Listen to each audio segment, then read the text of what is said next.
And that's why that community was the best community. Khairul Qurun. Number one is Tawheed and devotion. They were the people of Tawheed. They were the people who believed very strongly that there is only one God. There is no one beside Allah subhanahu wa ta'ala to be called God. So their iman in the oneness of Allah was very strong. When they say, La ilaha illallah, there is no God except Allah, they were firm on that. They did not consider anyone beside Allah as God. They were totally away from shirk. Any kind of shirk avoided that.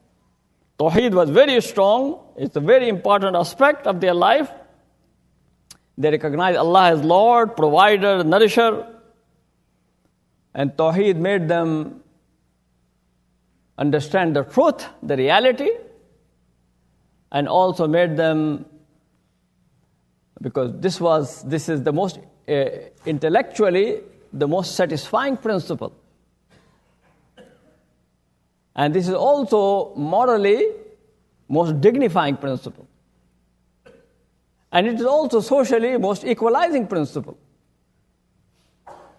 So Tawheed is truth that satisfies the human mind. There is no other thing that can satisfy the human mind except Tawheed. And Tawheed can make the human being the most dignified, most honored.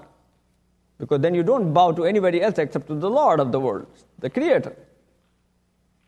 And it also makes the people equal. Because there is nobody who among the human beings who could be called God or Lord. All human beings are human beings. Only Allah is Lord.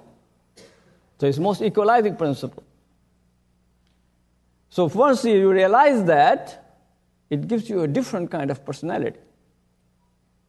And then you worship only Allah subhanahu wa ta'ala. Your humbleness, your devotion is to Allah subhanahu wa ta'ala. That was one of the most important principles that they had it, Tawheed and devotion. The second thing is that they were the people who believed in universal justice and fairness. Adl and qist of their life. The Prophet ﷺ emphasized that you should be fair and just towards all people.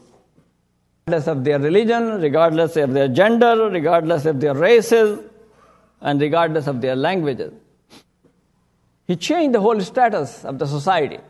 Before they were living in the tribal status. Tribe was the basic thing, and he moved them out from that. He said, no, you are all servants of Allah, and you have to recognize that, and you have to treat all human beings because they are all created from the same parent, Adam and Eve, alayhimus salam. So justice must be maintained for all people. The other thing was honesty, truthfulness, and sincerity. Because Rasulullah ﷺ was a paradigm, was an example of that. The man of truth, the man of honesty and sincerity. And he always emphasized that you must speak the truth. You must not tell lies. You must not cheat. You must not deceive. You must not do fraud. You must be the most honest people. That's what he wanted his ummah. And the Sahaba, suddenly they changed. The people who did not care for that, suddenly they became most caring people. They were most honest people, most decent people. Another thing was love and charity. He emphasized that you must be loving and kind and caring for people. Religion is that you take care of the poor and the needy. That was he emphasized. Religion is not just to pray. Religion is also that you give. أَرَأَيْتَ الَّذِي يُكَذِّبُ بِالدِّينِ فَذَلِكَ الَّذِي يَدُعُ الْيَتِيمِ. Do you know who denies the religion? The one who does not take care of the orphan, the way does not take care of the poor and the needy. So he emphasized that religion is that way also. And also, he emphasized modesty, moderation, decency, purity. You should be moderate in your talk. You should be moderate in your walk. You should have cleanliness of your life. Your body must be clean. Your mind must be clean. Your heart must be clean. Your clothes must be clean. The very first message that he started, Ya ayyuhal muddassir qum fa'anzir wa rabbaka fakabbir wa siyabaka fatahhir wa rujza fahjur. This is how he started his message. Purification, cleanliness. The people of Tahara. Humble people, but clean people. Tahir people. Decent people. That is the message that he gave to the people. And he changed them. And then also he emphasized a good family and good society. You must take care of your families. You must be good to your parents. Must be good to your spouses. Must be good to your children. Take care of your kith and kin. Do the silatul rahim. You start the goodness from your home. That's what he emphasized. And so the people who used to bury their daughters alive, they started caring for them. They not only caring for them, but they started caring for the orphans, for the needy. It changed. The whole change came in the community. So they became caring people, kind people to their families, and also emphasized that you must build a good society. In this society, people have different religions, yes, different human beings of different races, different colors, but you treat them with decency. And finally, he emphasized to the Sahaba, and Sahaba were very much conscious of that, very much aware of that this life is a temporary life. This is not a permanent life. The day of judgment is going to come, and we will be standing before Allah subhanahu wa ta'ala, and He is going to ask us about how we lived, how we behaved. So we must be conscious of that. Every day they were conscious of that. Every moment they were conscious of that. Even though they lived a very good life, but they were afraid. What is going to happen to me? How is my behavior? How is my relationship with others? Would Allah forgive me or not? They were conscious of that. So this community was the community that was caring for that. So they had taqwa Allah and makhafat yawm al-hisab, the fear of the day of judgment. They had that. And this made their life a very different life. And all of these characters were there in their life that made them the best people. And I don't think there will be ever any community be like that unless people come to that point. So that is what made them successful, and that is what can make us successful, inshallah. And as an example to the people, if we take this seriously. So Rasulullah sallallahu alaihi wasallam, who is the rahmah, Allah subhanahu wa ta'ala made him rahmah, وَمَا أَرْسَلْنَاكَ إِلَّا رَحْمَةً لِلْعَالَمِينَ. But who is going to deliver this rahmah to the world except those who take his message seriously and who abide by that? I pray to Allah subhanahu wa ta'ala that Allah subhanahu wa ta'ala keep us on the right path and make us the ummah of mercy, inshallah. ربنا آتنا في الدنيا حسنة وفي الآخرة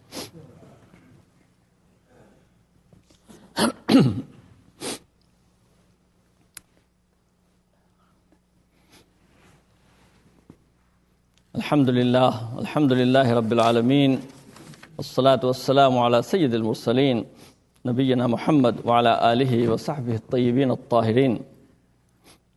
Alhamdulillah, the movement for change that started in Tunis and then after that moved to Egypt, and the whole struggle and the whole effort for the liberation, for freedom, for justice, for human rights that started, alhamdulillah, now it is moving all over.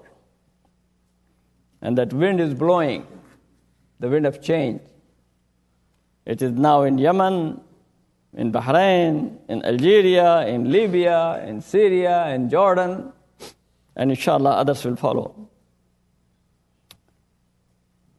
I hope that this movement will be the movement of peace, because the people of Tunisia and people of Egypt gave a good example that change can come through peaceful way. Unfortunately, in some areas, violence is taking place, and I hope this will not be the trend. I hope those who are in power, they will realize that they cannot keep it for too long that way. And they cannot succeed by suppressing, the desire of the people for justice. They cannot suppress it by their power, by their arms, and by their police. I hope they will realize that. And inshallah, the justice is going to come. May Allah subhanahu wa ta'ala bring justice for all people. And may Allah subhanahu wa ta'ala keep them safe. Safe, the family is safe, inshallah, the community is safe, the country is safe. And may Allah subhanahu wa ta'ala bring this ummah to the right path, to the path of iman and taqwa.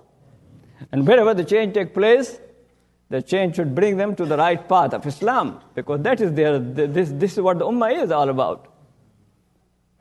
Their success will not be following this path or that path. Their success will come when they follow the path of Rasulullah sallallahu alaihi wasallam, the one who was sent as rahmah for the world. So as long as the people will follow that path, inshallah, the blessings are going to come. And they will be blessed, and through them, the world will be blessed. But if they lose that, and they think that, no, they will become successful by doing this trend or that trend, then there's no difference. But for what it was, what is now, because some oppressors will go and some other oppressors will come. The justice is not going to come. So issue is not that moving one oppressor with another oppressor, from one injustice to another injustice, from one immorality to another immorality. The real change will come and people will follow the right path. And they start correcting themselves and improving themselves. That the world need that, inshallah. So I pray to Allah subhanahu wa ta'ala for those who are doing the right thing, may Allah subhanahu wa ta'ala give them success, and may Allah bless this ummah of Muhammad sallallahu alaihi wasallam.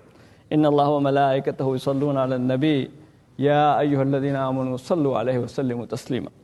اللهم صل وسلم على عبدك ورسولك محمد وعلى آله وصحبه وعلى من تبعهم بإحسان إلى يوم الدين، خصوصا على الخلفاء الأربعة أبي بكر وعمر وعثمان وعلي، وعلى السيدين الشهيدين أبي محمد الحسن وأبي عبد الله الحسين، وعلى أمهما فاطمة الزهراء، وعلى عميه المعظمين المكرمين عند الله والناس الحمزة والعباس، وعلى سائر الصحابة والتابعين ومن تبعهم بإحسان إلى يوم الدين، وعنا معهم بفضلك وكرمك يا أكرم الأكرمين ويا أرحم الراحمين. اللهم أعز الإسلام والمسلمين، اللهم أعز الإسلام والمسلمين، اللهم إنا نسألك العفو والعافية والمعافاة الدائمة والفوز بالجنة والنجاة من النار.